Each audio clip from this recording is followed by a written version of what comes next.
C'est la pause olympique, mais Anthony Martineau n'en travaille pas moins. Comment ça va, Tony? Ça va très bien, merci. Excellent. Alors, ça commence bientôt pour le Canada en hockey masculin. Nick Suzuki aura finalement un rôle intéressant à jouer, contrairement à ce qui avait été anticipé au départ.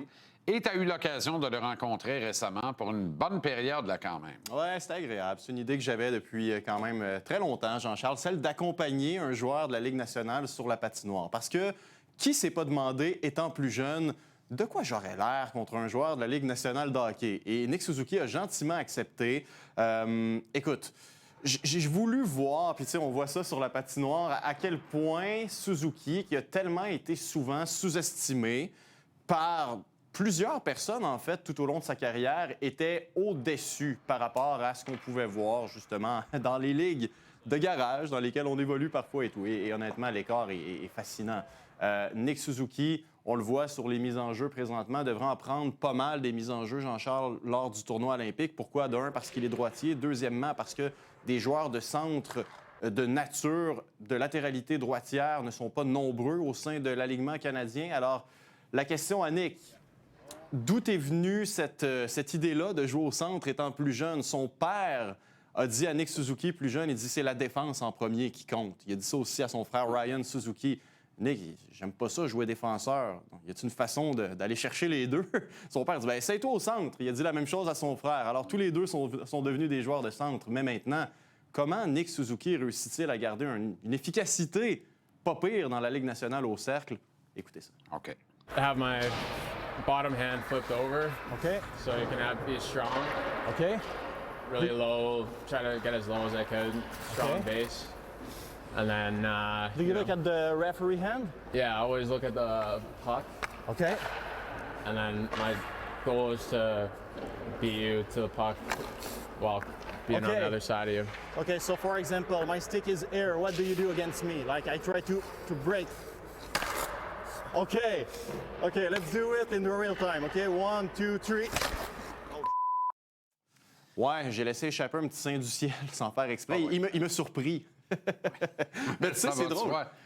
C'est drôle parce qu'on le dit quelques fois en ondes, mais on a passé proche de s'affronter dans le junior. Tu coachais junior 2A, je Ouais. jouais junior 2A l'année Ouais. d'avant, ce qui n'est pas un mauvais niveau, mais quand tu affrontes des gars de la Ligue nationale, tu te rends compte que tu n'étais pas un bon joueur de hockey, tu sais. Bien, ça dépend. Et là tu as la crème de la crème. Exact. Et tu un Olympien. Il y a Ouais. aussi tes questions de sa capacité à décocher des tirs d'une grande précision. Absolument. Parce que quand tu joues avec Cole Caulfield, Jean-Charles, évidemment, l'attention est davantage sur les talents de finisseur de ton ailier. N'empêche, Nick Suzuki est un gars qui a une précision absolument fascinante dans sa façon de décocher. On se rappelle tous de son lancer signature à une certaine époque en avantage numérique, quand il revenait, faisait le tour du cercle et décochait.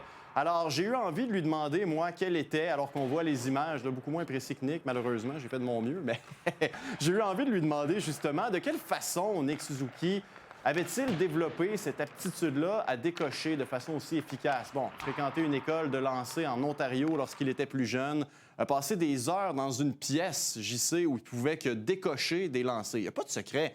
Tu passes pas à travers un laboratoire scientifique pour apprendre à décocher comme ça. La pratique, la pratique, la pratique. Maintenant, Nick Suzuki, sa façon de décocher et une petite compétition amicale entre lui et moi. The classic wrist shot used to be from heel to toe, but now everyone's doing with the sticks is the snapshot. So Yeah. it's kind of more toe to middle of the blade. So just Yeah. Okay. Do you want a little challenge against me? so we'll see who's got the better shot.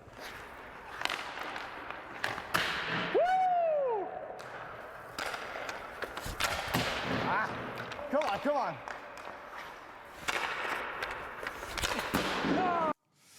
Écoute, non, mais... Un bon release, pareil, mais... Écoute, j'ai fait de mon mieux, j'ai tout donné, mais Ouais. c'est là que tu vois la différence. Tu sais, les trous étaient excessivement petits et ce qu'il faut savoir, c'est que Nick Suzuki, Jean-Charles, a participé à la conception de ce produit-là. Ouais, Tu as reçu justement absolument. des gens, Patrice Bernier notamment, Ouais. qui est derrière tout ça, mais on voulait s'assurer que le produit soit représentatif de ce qu'on trouve dans la Ligue nationale. Alors pourquoi Nick marque des buts dans la Ligue nationale et toi puis moi, on le fait pas? Ben, pour ça, notamment. Pour ces raisons-là. Notamment. Il risque d'en marquer d'ailleurs à Milan également. Ouais. Parce que le retrait de Braden Point lui ouvre la porte sur un top 6 en attaque, à l'aile évidemment. Mais quiconque a la chance de jouer avec Nathan McKinnon, regardez ce qu'il fait d'Arthurie Lekonen sans rien enlever à l'ex-finlandais du Canadien. Mais je pense que Nick peut saisir sa chance et avoir beaucoup de plaisir sur ce trio-là, complété par Brad Marchand. Il y a un coup à jouer, assurément, parce que je pense que, tu sais, on voit les trios présentement et tous les trois sont complémentaires. Nick Suzuki, l'intelligence, la façon dont il met en scène des actions qui semblent vouées à l'échec. Nathan McKinnon, qui est un finisseur et un patineur redoutable. Et ça, je pense que Nick Suzuki, parfois, ce qu'on questionne, c'est le pace de son match en général. Nathan McKinnon n'a pas de problème de ce côté-là. Et Brad Marchand, lui, qui va picosser, qui va aller se mettre le nez devant le filet. Alors, je pense que tout sur ce trio-là, et ultimement, eh bien, c'est ce que John Cooper voulait. Il a dit hier aux médias présents à Milan, il dit « Je vois les passes que Nick Suzuki sert à Cole Caulfield depuis plusieurs années. Très hâte de voir s'il va réussir à faire la même chose avec Nathan McKinnon. » Sais-tu quoi, John? Pas trop inquiet. Merci, Tony. Toujours le fun.